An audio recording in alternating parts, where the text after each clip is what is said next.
Here are 3 biblical things you should do if you think you're falling in love with someone. And I also wanted to quickly mention I just opened enrollment for AGW University.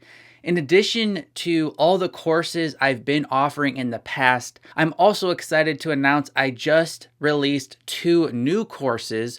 One designed for men and another one designed for women. All of the courses are for Christian singles who want biblical relationship advice. Make sure you click the link in the description of this video before the September 1st deadline to learn more about this opportunity. Number 1, don't say anything about your feelings until you get confirmation from God about what He's really leading you to do. Proverbs 19:2-3 is an extremely helpful Bible passage when it comes to knowing what you should do when you might be falling in love with someone. Desire without knowledge is not good, and whoever makes haste with his feet misses his way. When a man's folly brings his way to ruin, his heart rages against the Lord. I can't tell you how many people have responded to me, either in the comment sections or through email, that they're mad at God because He allowed them to fall in love with someone, but then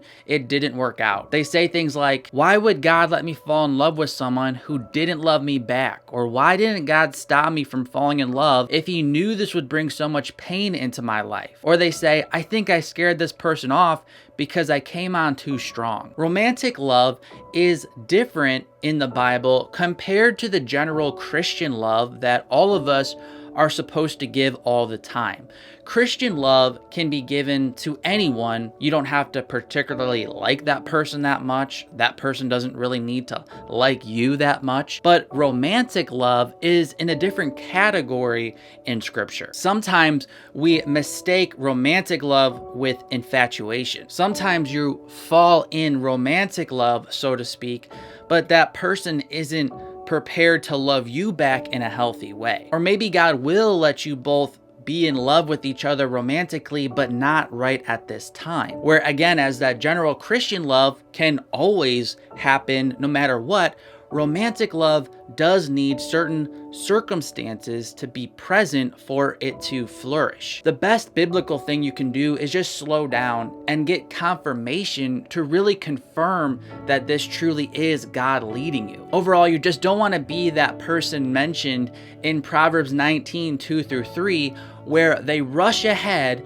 and then get mad at God when they do things to hurt themselves. Number 2, show your love in action before words so you can better gauge if this love is mutual. One advantage of leading with your actions rather than your words is that you give this person time to process their own feelings in response to what you're doing, so they have time and patience to process that information well, like you've had. Because when you lead with your words, it brings that person to a point of decision whether they're ready or not to answer it in a healthy way. For example, let's say you have been friends with someone for a long time and you start realizing you want to be more than friends with this person. Or maybe you just started dating someone and you've gone on a few dates and it's going really well. If you say, I love you, or I think I'm falling in love with you, you're telling that person, hey, your time's up. You have to make a decision about me right now. Because again, when you go there, it forces the relationship to either be all in love or not. Whereas if you were to lead with your actions, you give that person time to process how they're feeling. Sometimes that person, if you verbalize it, will say, yeah, I love you too. But the problem with that is now you've just jumped a couple steps ahead into a much more serious relationship, even though the relationship might not be ready for that. Or maybe that person doesn't know they love you yet, and so they get nervous because you seem kind of farther ahead, and then they want to stop the relationship. Whereas if you would have just let things go a little bit longer without verbalizing it, maybe that person would have come to experience love with you, and then you could have verbalized it at the right time. A Song of Solomon 8:4 states, "Do not arouse or awaken love until it so desires." And number 3, When the time is right, verbalize your love and match it with commitment. Personally, I believe the words "I love you" should then be followed by the words "Will you marry me?" And I believe that because biblically, I don't see how you can separate love from commitment.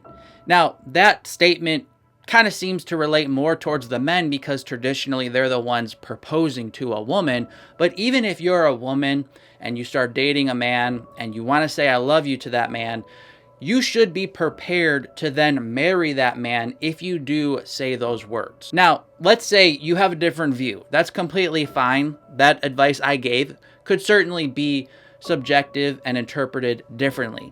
But I hope you can see by studying scripture, even if you don't think you have to marry the person that you say "I love you" to, you should be able to at least see that you should offer a much bigger commitment once you do say those words, because otherwise those words are empty. Love without commitment is really just not a biblical example of romantic love. When there's a mismatch between intimacy with commitment, that's when you get hurt.